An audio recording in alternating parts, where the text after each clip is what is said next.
சரி, இப்போ நம்ம ஒரு ஃபைல வந்து கிரியேட் பண்ணிக்கலாம். அதுக்குள்ள தான் நம்ம சி புரோகிராமிங் லாங்குவேஜ போட முடியும். ஸோ ஃபைல்க்குள்ள போயிட்டு, நியூ குடுத்துட்டு, எம்ப்டி ஃபைல கிரியேட் பண்ணிக்கோங்க. ஸோ இப்போ வந்து சி புரோகிராமிங் லாங்குவேஜ போடுவோம்.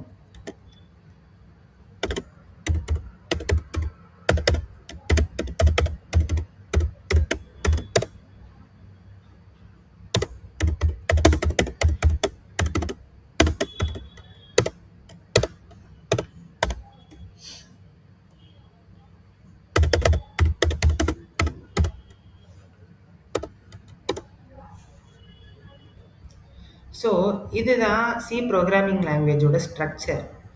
ஸோ இந்த stdio.h தான் லைப்ரரி ஃபைல்.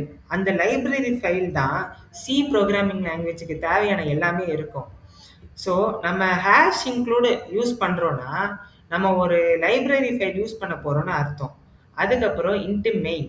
இந்த இன்ட் மெயின் ஃபங்க்ஷனை யூஸ் பண்ணுறதுனால, இன்ட் மெயின் ஃபங்க்ஷனை யூஸ் பண்ணால் நம்ம ரிட்டர்ன் 0 கண்டிப்பாக யூஸ் பண்ணணும்.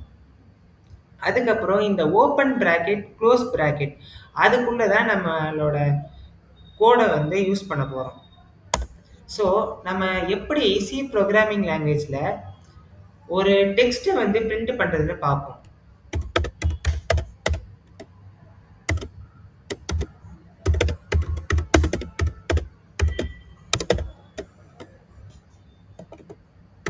ஸோ நம்ம சி புரோகிராமிங் லாங்குவேஜ்ல ஒரு டெக்ஸ்ட்டை பிரிண்ட் பண்ணணும்னா printfன்னு ஒரு ஃபங்க்ஷனை யூஸ் பண்ணணும். printf ஓப்பன் பிராக்கெட் டபுள் கோட்ஸ்க்குள்ள எந்த ஒரு டெக்ஸ்ட்டை நம்ம யூஸ் பண்ணாலும் அது அவுட்புட் டெர்மினல்ல ஆட்டோமேட்டிக்காக பிரிண்ட் ஆகிடும்.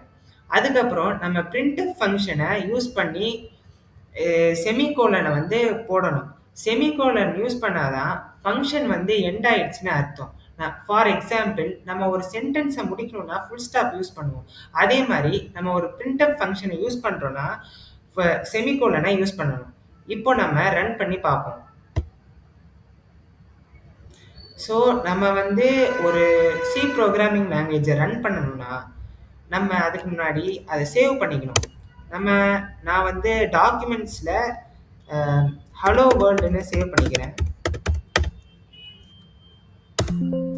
நான் ஆல்ரெடி ஹலோ வேர்ல்டுன்னு யூஸ் பண்ணி சேவ் பண்ணதுனால do you want to replace இட்னு காட்டுது. நான் ரீப்ளேஸ் பண்ணிக்கிறேன். ஸோ ஹலோ வேர்ல்டுன்னு பிரிண்ட் ஆயிடுச்சு.